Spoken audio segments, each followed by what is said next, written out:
without vocalist.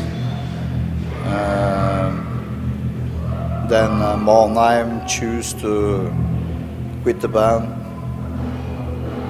and we got Hellhammer on drums, 1988. At the same time, we got in touch with a Swede called Pelle from a band called Morbid.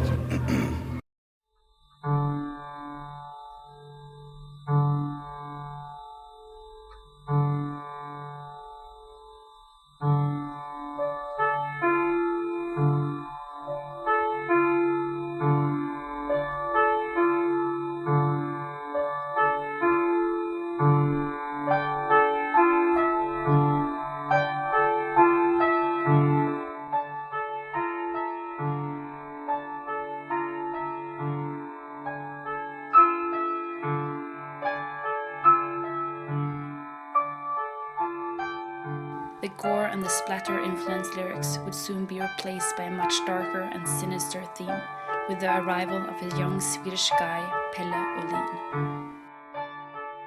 A curse was laid upon the band as soon as he arrived. He called himself Dead. Things were about to become very ugly for Mayhem, and all involved the black metal scene. He sent me a tape with his band and a letter and a crucified mouse. I remember I had a pickup truck at the time, and I picked up the mail at our post office, and the mouse had started to disintegrate, so it was starting to smell a little bit. So I put the letter and the dead mouse in the back of the truck, and put the tape in my car stereo. Of course, the letter blew away, but luckily I read written down his address on the tape itself, so kind of funny story. And we decided to, or he decided, he would come over and join us. That was, I think it was about around Christmas time in 1988, 87, 88. Yeah. At this point, Mayhem had a permanent singer, but still they continued the search for a new drummer to complete the group. It was a friend of Øystein that had a demo tape from Hellhammer when he was playing drums. And then they hooked up, and Øystein drove Hellhammer out of my place and left him there for, so that we could talk. So yeah, we ended up taking all kind of drugs and everything that I had that evening, and of course he was hired, and 8 o'clock in the morning he was out playing football with the kids in his stockings outside the block of flats I lived, and I knew that he was the man for the job. So very crazy guy. He is from the mountains in Norway, a place called Trysil, kind of in the middle of nowhere. Dead was living on welfare in Norway and was living in a house in Krokstad, a small village outside Oslo. Mayhem used this house as a rehearsal and as a meeting place. After some time, the other group members realized how odd Dead really was. Dead was a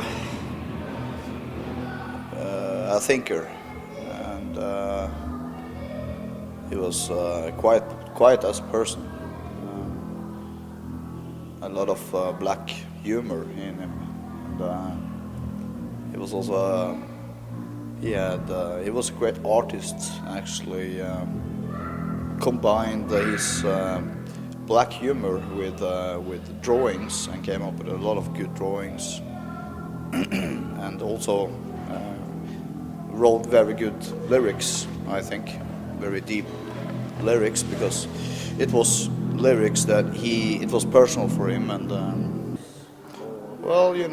tracks like Life Eternal and Freezing Moon, when he dies and follow up to the Freezing Moon, and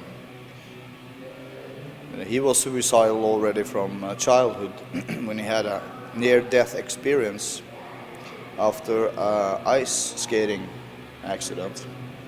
He had tripped and fell on the ice while ice skating, and his milt had sprung open.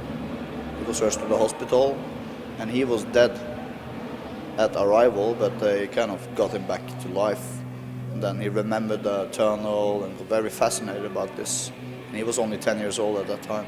So after that, it was, his path was that was his path made. I'm not sure I knew Pelle, the other Pelle. Dead Pelle we knew very well, and I guess the whole world, which are interested in Mayhem or in black metal in general, they know the image of Dead in Mayhem and his lyrics and what he stood for. But the private Pelle was a strange guy. The first time I met him, I got angry because I'm a kind of light-minded. I'm enjoying life. He did not, really did not. He was kind of depressed. I do think that the real Pelle was a great part of Dead, the figure Dead. I do think that, but not in the extreme way. But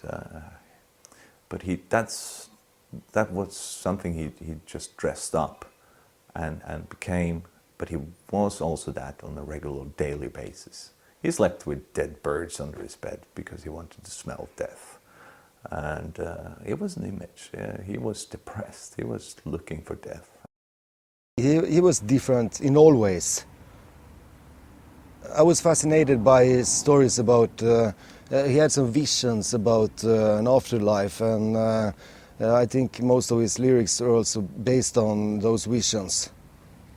Like, for instance, cats. He was not fond of cats at all, and he hated cats. So if a cat came to the Mayhem house at that time, he had a spear outside and he wanted to just kill it as soon as possible. So he went out straight from his bed and tried to hunt it down and kill it, but I never think he succeeded in it. And it was this other dark personality with him. He thought he didn't belong in this world, like he was meant to be another place, maybe another dimension, maybe another world, I do not know. But so the dark sides of him, it's different things. With this new lineup, the band took a new direction. This to ultimate the black metal concept. Mayhem recorded 2 studio tracks, Carnage and Freezing Moon. Dead started to write all the lyrics from their upcoming album, De Mysteris Dom Satanas.